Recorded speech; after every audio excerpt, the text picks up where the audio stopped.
Aprendamos de Cristo Jesús con el hermano Luis Alfonso Vélez.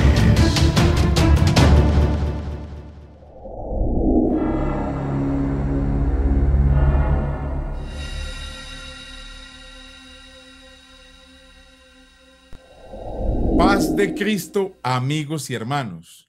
Soy el hermano Luis Vélez y les invito en esta hora a que aprendamos de Cristo Jesús. El tema que traemos para hoy lo he titulado ¿Quién fue manifestado en carne?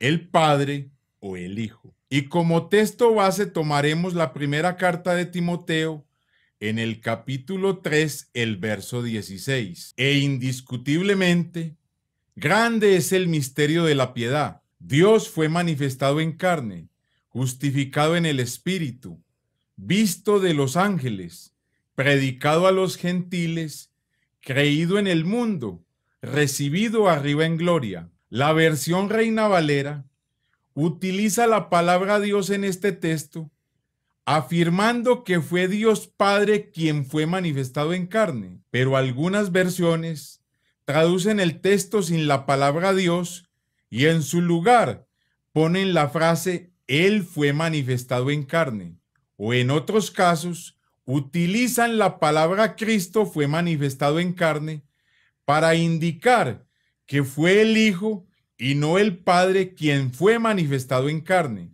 Algunos eruditos bíblicos han afirmado que los manuscritos más fieles de la Biblia no contienen en 1 Timoteo 3:16 la palabra Dios, sino que ésta fue añadida en dicho texto de manera posterior.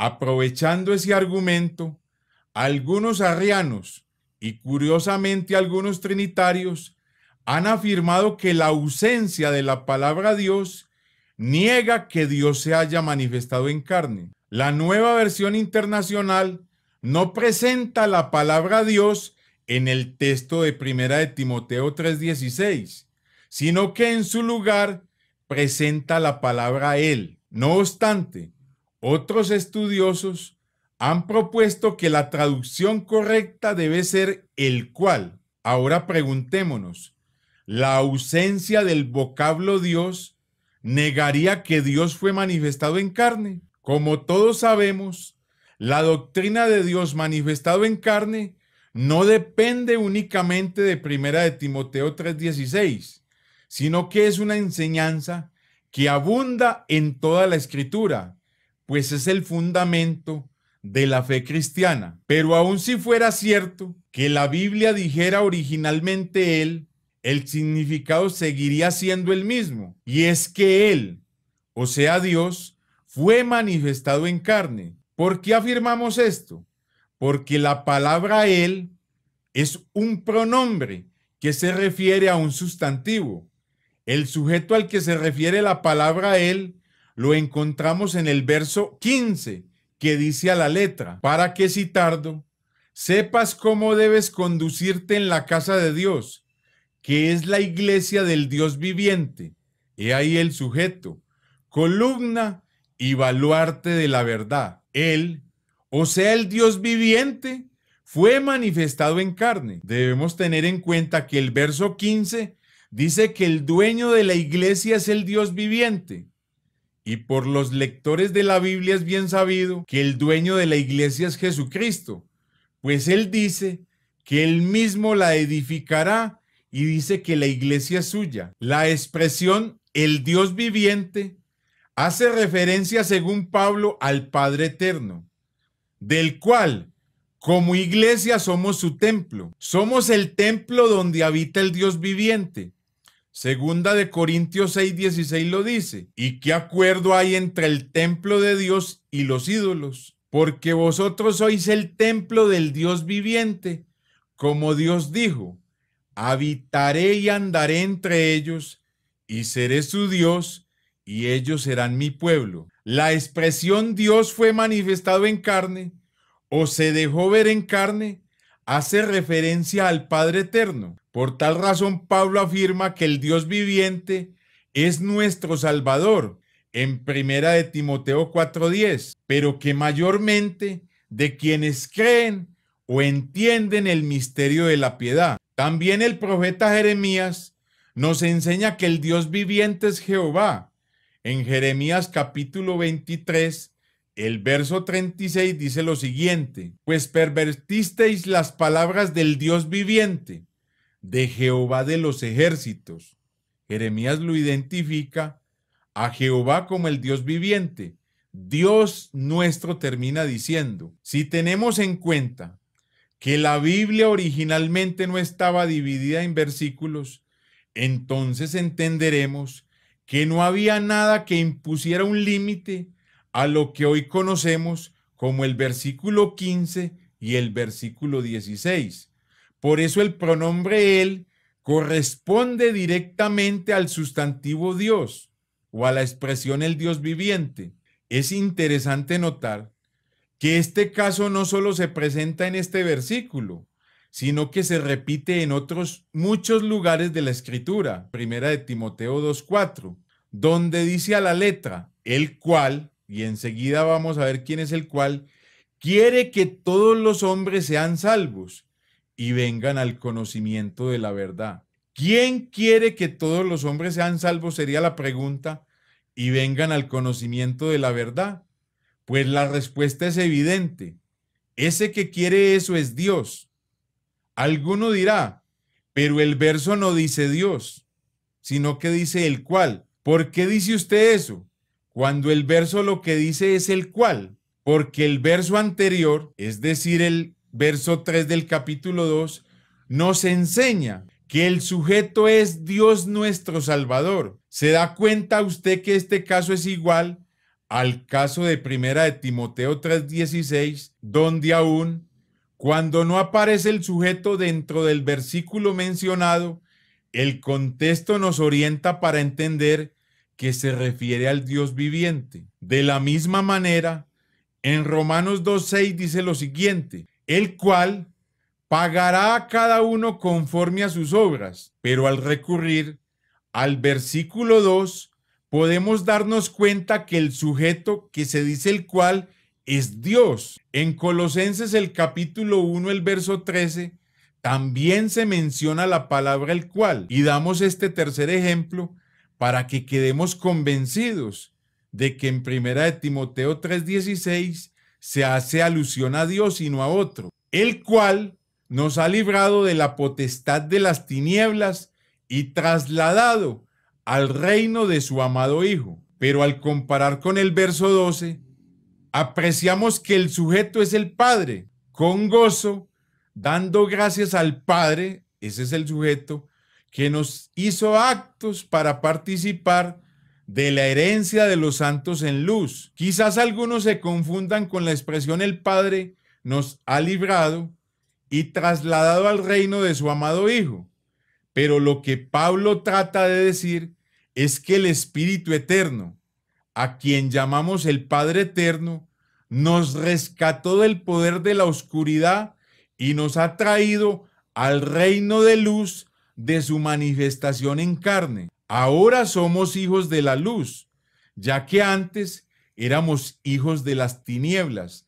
Por tal razón, el Dios viviente se manifestó en carne. Cuando Pablo menciona el reino de su amado Hijo, quiere decir al reino de quien es el objeto de todas sus bendiciones, pues el propósito de Dios es reunir todo en Cristo. Este es el propósito que Dios se trazó desde antes de la fundación del mundo. De esta manera, hemos podido demostrar que aun cuando el texto de Primera de Timoteo 3:16 diga o no diga de manera exacta la palabra Dios, todo el cuerpo textual nos lleva a confirmar que el Dios viviente fue manifestado en carne y no otro. Y entonces usted se preguntará, ¿y qué de las versiones que dicen que Cristo fue manifestado en carne? Quienes traducen este texto de esta manera, lo que tratan de dar a comprender es que quien fue manifestado en carne para ellos es el Hijo eterno de Dios y no el Dios viviente, el Padre de gloria. Pues las versiones que hacen esto son la versión Dios habla hoy y la Biblia en lenguaje sencillo, que en lugar de citar la palabra Dios, él, quién o el cual, citan más bien la palabra Cristo en lugar de las otras frases. Los equipos traductores que participaron en dichas versiones que le mencioné, ellos interpretaron que la mejor traducción debía ser Cristo, y así fue como presentaron el texto, pasando por alto de manera voluntaria el hecho de que ningún manuscrito respalda esta pobre traducción. Dios ha hecho a su iglesia columna y baluarte de la verdad contra todos los argumentos contrarios a tan grande revelación del Espíritu de Dios.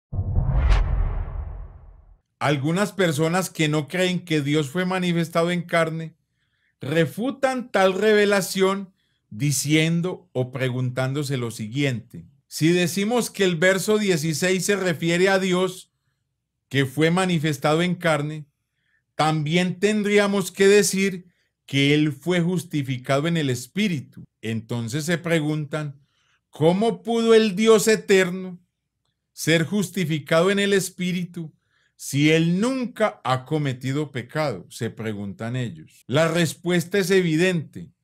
Él fue justificado porque cuando se manifestó en carne para llevar nuestro pecado, en su rol de Hijo de Dios, sufrió la muerte en lugar nuestro.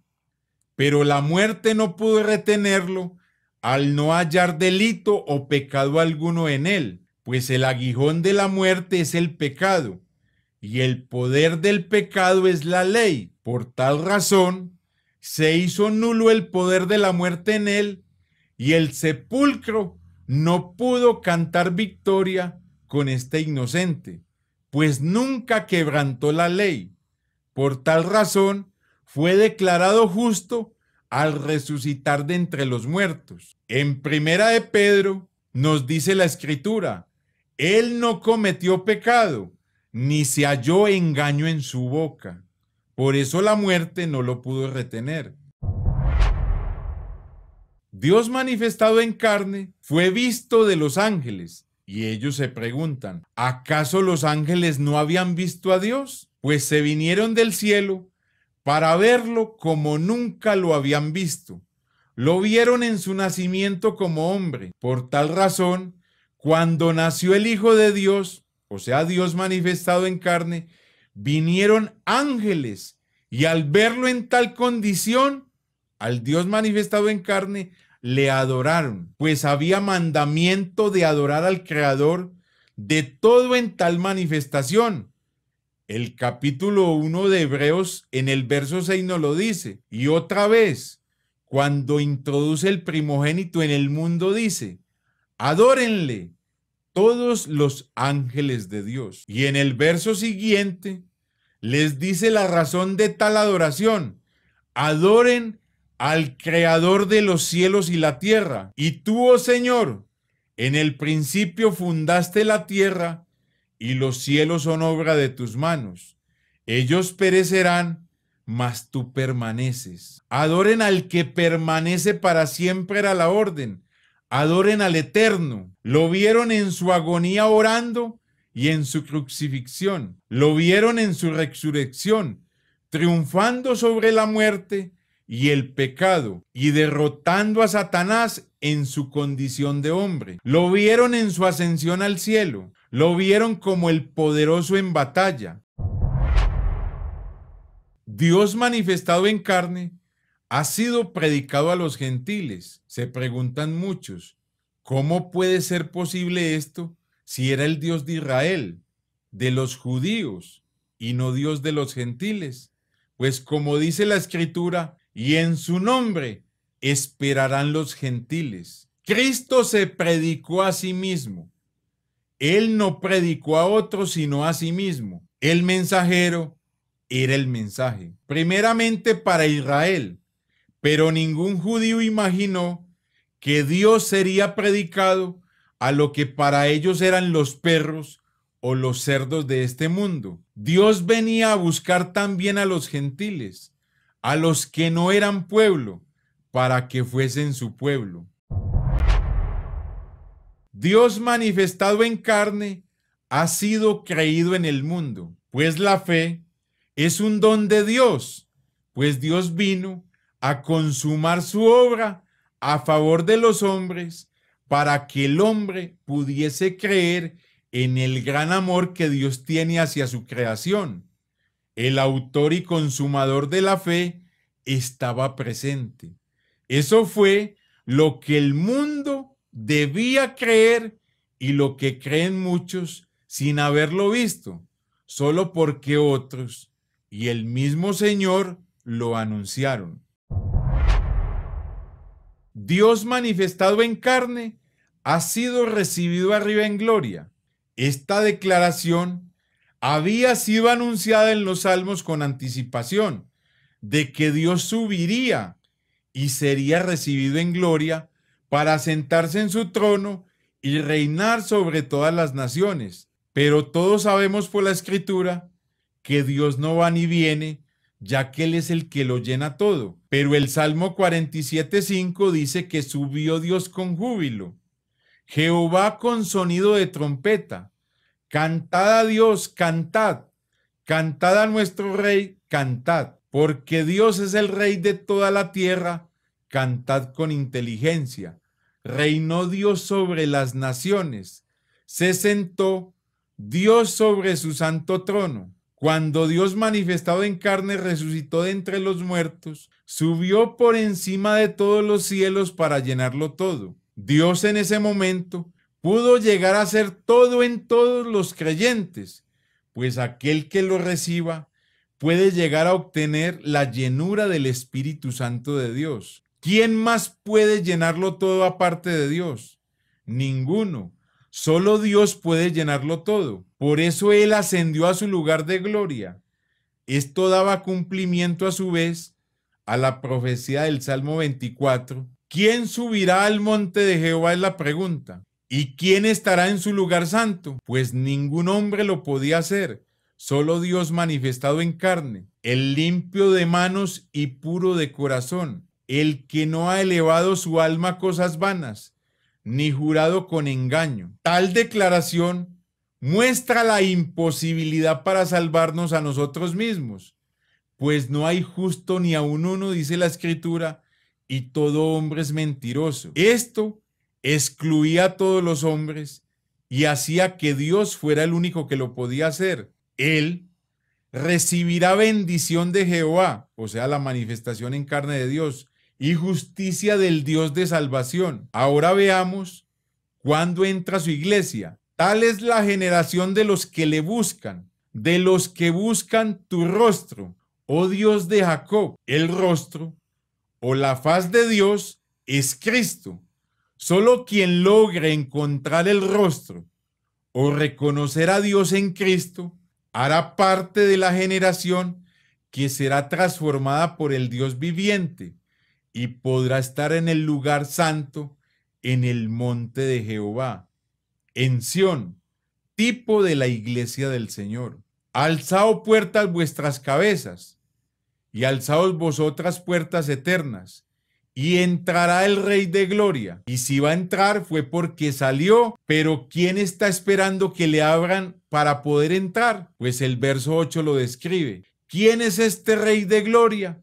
Jehová el fuerte y valiente, Jehová el poderoso en batalla. Jehová de los ejércitos, el Dios viviente, es el Rey de la gloria. O sea que el que peleó la batalla del pecado y venció a Satanás y venció la muerte fue Jehová el Dios viviente en su condición de hombre y no otro. Por tal razón Pablo dice que nuestro gran Dios y Salvador Jesucristo se dio a sí mismo por nosotros para redimirnos de toda iniquidad y purificar para sí un pueblo propio, celoso de buenas obras. El Dios viviente se dio a sí mismo en su condición de hombre. Juan dice que Dios dio a su Hijo unigénito y no hay contradicción con lo que Pablo dice. O sea que Dios dio su manifestación en carne para que todo aquel que en él crea no se pierda. Amigo y hermano, nadie nos ama más que Jesucristo, y quien lo ama a uno, le dice la verdad. Recuerde, Dios fue manifestado en carne.